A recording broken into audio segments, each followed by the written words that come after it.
Hi, thank you for joining me. I'm KJ, and my area of expertise at Search Influence is in technical SEO and social media best practices. Today, I'll be covering elements that impact your website's ability to show up in search ranks like Google when people are searching for products and services that you offer. A little bit about Search Influence. We are a nationally recognized full-service digital marketing and consulting agency, founded as an SEO agency back in 2006. We have 40 full-time employees, most of whom are based in New Orleans, and we work with clients in most major industries from insurance to real estate to B2B, with particular success in education, tourism, and medical. On our agenda for today, we're going to go over a few SEO foundations, then we'll touch on more technical SEO concepts such as site structure, site speed, and schema. We've arranged this from the most basic factors to the most advanced, so each topic will get a little more technical as we go. So, the goal of technical search engine optimization is to help Google more readily find your content and more easily understand what it's about. Technical SEO is all about the way your website is set up, including technical settings on the back end, the way it's coded, and how you leverage certain features. But before we get into all the specifics, let's go over a few of the basics. These foundational technical SEO tactics are most likely things you're already doing, but we'll run through them briefly for anyone who's watching who's brand new to SEO. Starting with having a robots.txt file, which essentially gives instructions to search engines on which pages on your site they should and should not crawl. No index tags, which is a tag that indicates which pages you do not want included in search results. No index tags are commonly used for things like thank you pages, privacy policy pages, or even admin login pages. The biggest mistake we see with this tag is when it's accidentally left on an entire website when a new design is pushed live. Sitemaps, which are linked to in your robots.txt file, lists out every page of a domain to help Google find all your pages. Meta descriptions are the short summaries of each page on your site that appear in search results to help a user decide if they want to click on your website. And lastly, image tag optimizations, which provide a text description of the photos on your site. Another foundational SEO concept is title tags. Title tags are where content writing and technical SEO really converge. The title tag is shown at the very top in the browser tab and also appears as the blue clickable link that users will see in Google search results. This tag is different than the H1 tag, which is the main heading on the actual page. We'll talk about headers on the next slide. But for now, remember that the title tag is the most important tag on the page, as it helps Google understand what the page is about. Think of the title tag as the binding on a book. If you walked into a library and saw 1 billion books with no title, how would you know what was inside or what you wanted to read?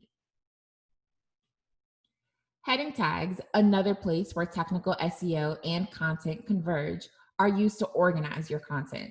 Using multiple levels of headings makes your content easily readable by viewers and easily crawlable by Google. This is basic editing, right? Well, yes, good headings are expected. Where we see missteps with this, though, is with the heading tags themselves. The header tags are the coding on the back end that tells Google what type of heading each header is. The most common mistakes include 1, having headers that are simply styled text to be bolded or larger in size, but are not actually tagged as an H1, H2, or H3 on the back end. Number 2, having more than one H1 on a page, as there should only ever be one. Some of the examples we've seen of this are sites with the business name set as an H1 on every single page, or even sites with an H1 heading across the slider at the top of the page and then in the body of the content as well. Finally, a missed opportunity we see the absolute most is having headers that are too vague, such as properties for lease versus retail space for lease, or our services versus our legal services, coverage options versus commercial insurance coverage options. Okay, so now let's get into some of the more advanced tactics of technical SEO, starting with site speed. So imagine I'm at the grocery store and I decide to make tuna for lunch. As always, I can't remember every ingredient. So while I'm standing in the aisle, I start Googling recipes. I find a site that looks good, so I click the results. How long would you wait before you press the back button and choose another search results? Usually, when I ask this, most people say 10 seconds, which doesn't sound like a long time. But trust me, it is.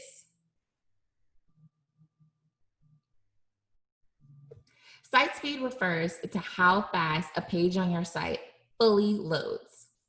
A few seconds is a long time to wait for something that's optional. Users and Google expect for your website to load fully within 3 seconds. A few things that makes this challenging are large image sizes and an overabundance of plugins or JavaScript installed. To remedy some of these common issues, you can use the Smush It plugin, which allows you to optimize images without sacrificing image quality, or the Lazy Loading plugin, which delays the loading of resources or objects on a web page until they're needed. Since having too many plugins, even the helpful ones, is something that will affect your site speed, you'll also want to make sure that you're prioritizing which plugins you have. To test your site speed, Google provides a Page Speed Insights tool, which will give you suggestions on ways to improve your site speed. It also helps for you to regularly view your site as a user would from multiple devices, like your laptop, your phone, or your tablet. If you experience something on your site that you would find unsatisfactory on another site, use that as your trigger to update it. Now let's talk about site structure. Proper site structure is so pivotal to Google finding your most important content. So it can show it to users who are looking for it. Good site structure is achieved and maintained in several ways, one of which is the sitemap I mentioned at the very beginning. Now let's talk about 3 more ways, starting with the navigation of a site. In order to produce results when a user does a search, Google already has created an index of all the pages that exist online and organized them and, most importantly, graded them. They collect all the information by sending out tons of search engine crawlers search engine crawlers to crawl or read the sites. When they're able to crawl your site easily and quickly, they're able to know what great content you're producing and show it to searchers who may be looking for it. To make it easy on Google's crawlers, have an organized site navigation that links to all the most important pages of your site. Your navigation is going to tell Google which pages are most important on your site, which pages go together, and the overall topic of those pages. Looking at Search Influence's site as an example, we're telling Google that 1, we have specific services, and 2, what those services are. When appropriate, we have a third level within the navigation to keep similar content grouped together for both the user and Google. Just as we talked about with the headers, you should be strategic in naming each page in the navigation. Just as we said earlier, instead of saying properties for lease, it's more impactful to say something like retail space for lease. If you looked at Google's help pages and articles, they'll even tell you that your site's most important page is your homepage, and that is true. However, something that might not be as obvious is that as a site owner, you want more pages than just your homepage to rank, right? You want deeper pages to be found in search engines so that people can find their answer more quickly. And having a strong navigation is one of the ways that you do that. The second site structure element we'll discuss is URL structure. Now, in most content management systems like WordPress, URLs should be automatically driven by the pages standing in the navigation. Sometimes this is a good thing and no changes are needed. Other times, though, you have a page that you want to be found via Google that may be 3 levels deep in the navigation, like this page that we have for SEO pricing. On the page, you can see how it's not 1, not 2, but 3 levels deep. The automatic URL for this page would be searchinfluence.com/services/pricing transparency/SEO pricing. But instead, because we want this page to compete for searches like SEO pricing or SEO costs, we've rewritten the URL to focus on the keywords that people might actually search. So instead of taking up real estate in our URL with words like services and pricing transparency, because no one is Googling that, we will instead include words that people do search, like SEO pricing or SEO costs. Also, we're signaling to Google that this page is important because the URL no longer has 3 levels of directories listed within it. And here's the difference. The automatic URL is up top, and then our updated URL is down at the bottom. Internal linking is another way to help Google understand what pages are on your site are most important.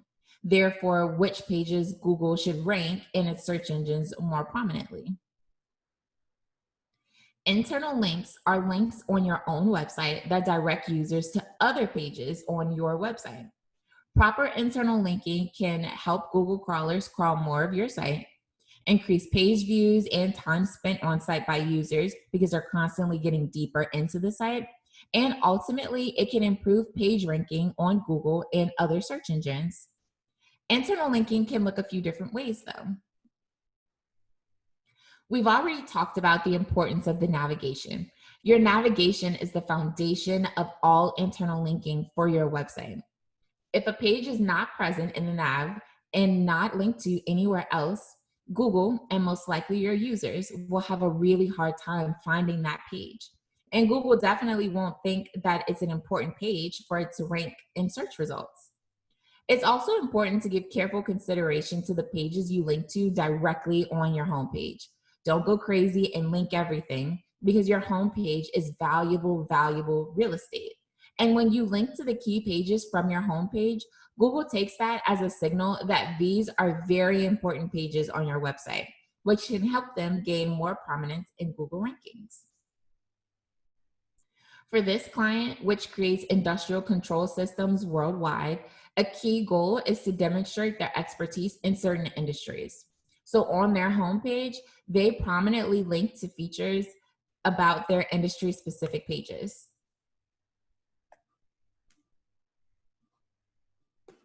Another form of internal linking are breadcrumbs. Breadcrumb navigation expresses the hierarchy of the site, helping Google and users know where they are in the website and how this page relates to other pages. It also presents more links for Google to click and crawl deeper into your site. These breadcrumbs present a way for the user to easily backtrack to other pages where they can see more options.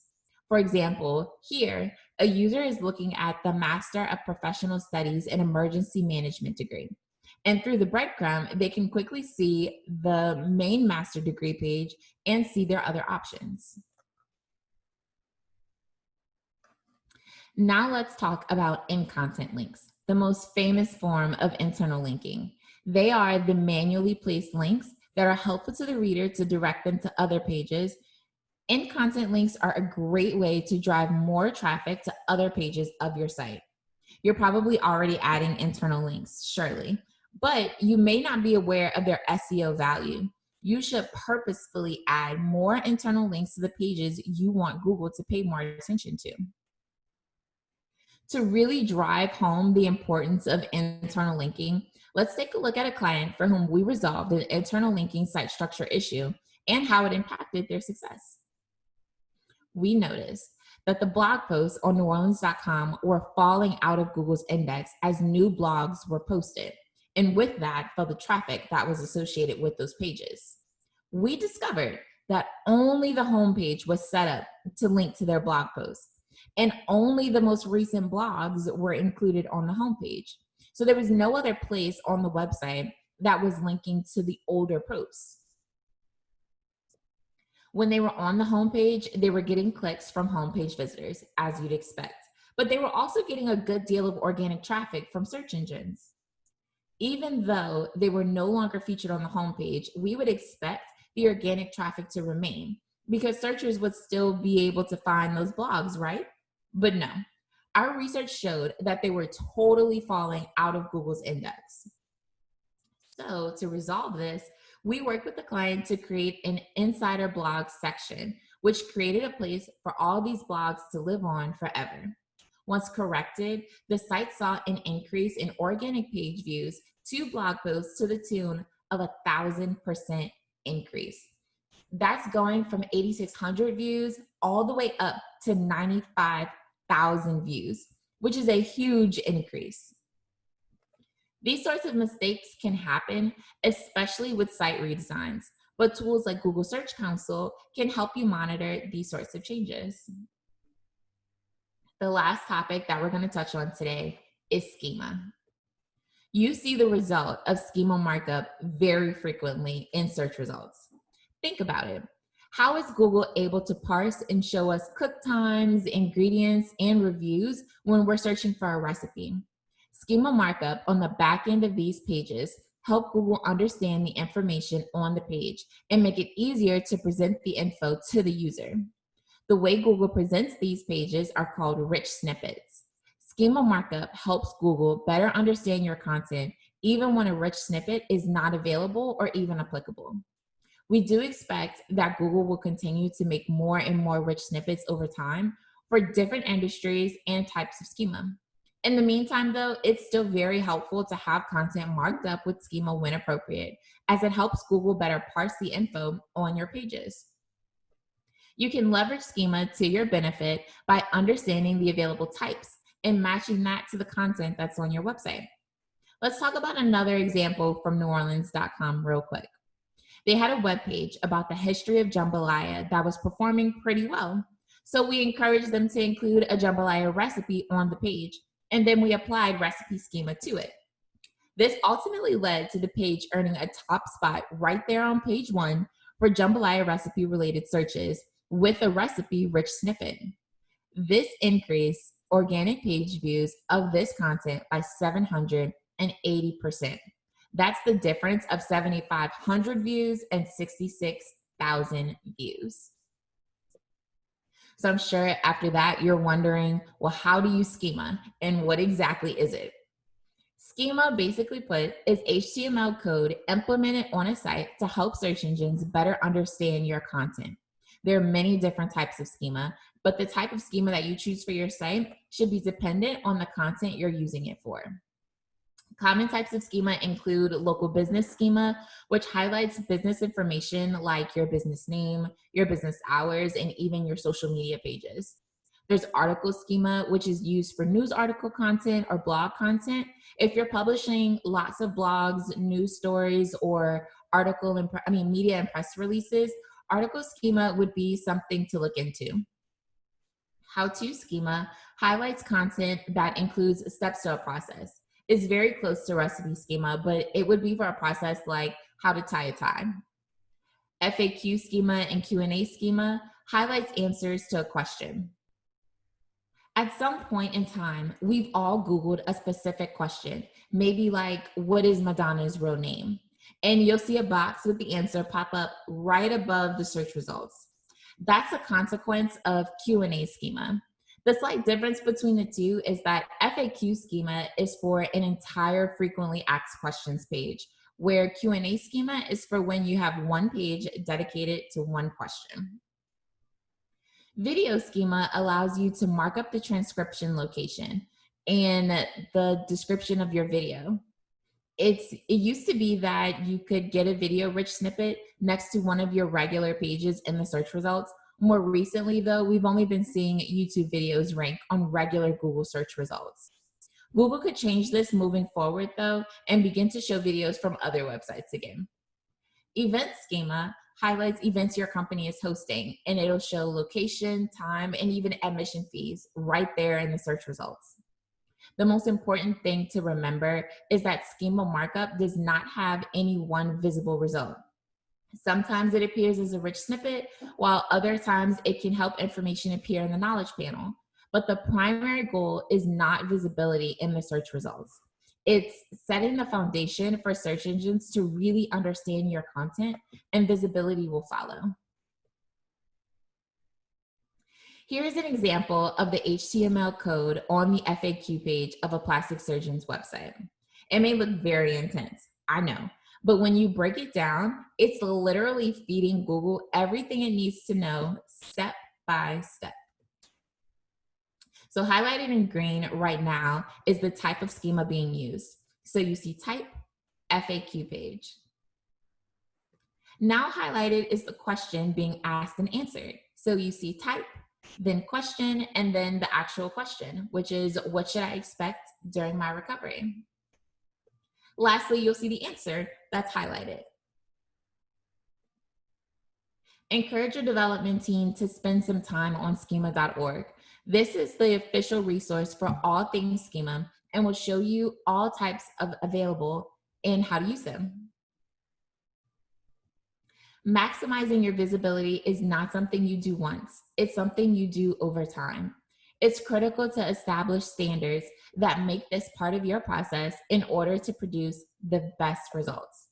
So, to recap, write very specific headings and properly tag them, limit image sizes and the amount of plugins used on site, leverage site structure options like navigation, URLs, and internal linking to get crawlers to key pages.